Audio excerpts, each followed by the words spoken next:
Tabloid Informer, inače blizak trenutnoj vlasti u Srbiji, piše kako se u narednom periodu Hrvatska uz pomoć NATO-a izvesti agresiju na RS, te kako će na taj način Srbija biti prisiljena priznati nezavisno Kosovo.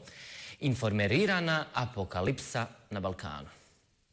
Aleksandar Vučić i srbijanska vlast putem sebi bliskih tabloida podižu paniku na Balkanu, tvrdnjama da će NATO pakt preko Hrvatske izvesti agresiju na RS. Kako tvrdi tabloid Informer, hrvatski vojni i politički vrh sprema upad u zapadni dio RS-a i novo etničko čišćenje na području Brčkog, Banja Luke i Mrkonjić grada. Ovime bi navodno teritorija RS-a bila podijeljena na 3 dijela.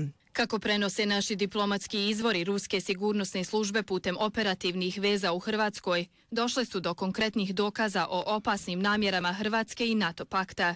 Procjena je da će Beograd, kad padne RS, morati slušati i raditi kako mu se diktira sa zapada, odnosno morat će ući u NATO i raskinuti sve veze s Rusijom. U spisima se navodi da treba formirati novo faktičko stanje na terenu. Kao povod za upad u RS iskoristio bi se teroristički napad u Hrvatskoj ili Federaciji Bosne i Hercegovine, u kojem bi bilo 100 žrtava. Zagreb bi potom pod krinkom borbe protiv terorizma upao u RS. NATO se formalno ne bi miješao u prvih 7 do 10 dana krize, koliko Hrvati procjenjuju da im treba da završe posao. Poslije toga, Srbi bi bili prinuđeni pristati na unitarnu Bosnu i Hercegovinu, a od RS-a bi ostalo samo mrtvo slovo na papiru, prepričava izvor Informera, napominjući da Hrvati i NATO ovo vide i kao priliku za finalno rješenje problema Srbije. Navodno, ovakva bi akcija protiv RS-a bila iskorištena za prisiljavanje Beograda da uđe u NATO, a također tvrdi se da veliku ulogu igra i Kosovo. Još jedan vojni poraz bi trebao natjerati Srbiju da, kako Informer kaže, prizna lažnu državu Kosovo. Kao dio plana koji se navodno treba realizirati, srbijanski podizači panike vide i u NATO donaciji 16 helikoptera hrvatskom ratnom vazduhoplovstvu.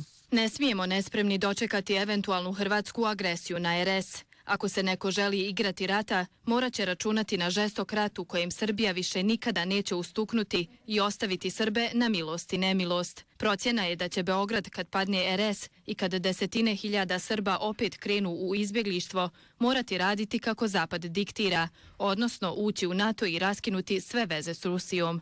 Ovakvo pisanje srbijanskih tabloida vjerovatno se koristi kao način odgovora hrvatskom političkom establishmentu koji posljednjih dana žestoko napada zvanični Beograd. Možda Vučić i Dačić šute, ali njihovi mediji jasno i glasno govore.